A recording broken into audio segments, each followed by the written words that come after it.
ఏపీలో కూటమి నాయకులే నకిలీ మద్యాన్ని ఏరులై పారిస్తున్నారని మండిపడ్డారు టీటీడీ మాజీ చైర్మన్ వైసీపీ నేత భూమన కరుణాకర్ రెడ్డి. అన్నమయ్య జిల్లాలో కూడా టీడీపీ నేతలే నకిలీ మద్యం తయారు చేస్తూ దందా సాగిస్తున్నారని విమర్శించారు.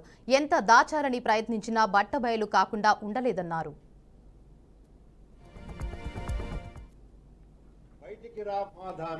కూటమి నాయకులే, అందులో ఒక ఎమ్మెల్యేగా నిలబడినటువంటి వ్యక్తే ఫ్యాక్టరీ, నకిలీ మద్యం ఫ్యాక్టరీని నడుపుతున్నాడు అని ఎంత దాచాలనుకున్నా దాగకుండా దొరికిపోయినాడు.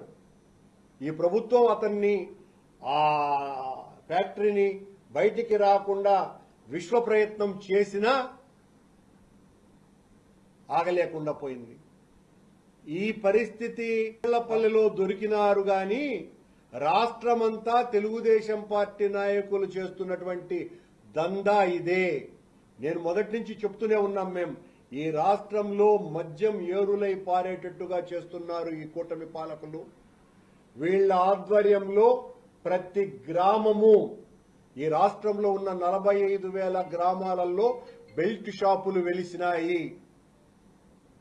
ప్రతి బ్రాందీ షాపు ఒక బారుగా మారిపోయిందినని సాక్ష్యాధారాలతో కూడా మేము నిరూపించినాం. అక్కడ అమ్మేటువంటిది 50% పైగా ఇదిగో ఈ జయచంద్రారెడ్డి లాంటి వాళ్ళు అమ్మినటువంటి కల్తీ మద్యంతోమే అక్కడ దొరుకుతోంది. బ్రాండెడ్ ముద్రలు వేసినటువంటి కల్తీ మద్యం కూటమి ప్రభుత్వంలో ఓ సముద్రం లాగా నిండిపోయి ఉన్నది. బ్రాందీ షాపుల నిండా గోదావరికి వరదలు వచ్చినట్టుగా బ్రాందీ బాటళ్లలో కల్తీ మద్యం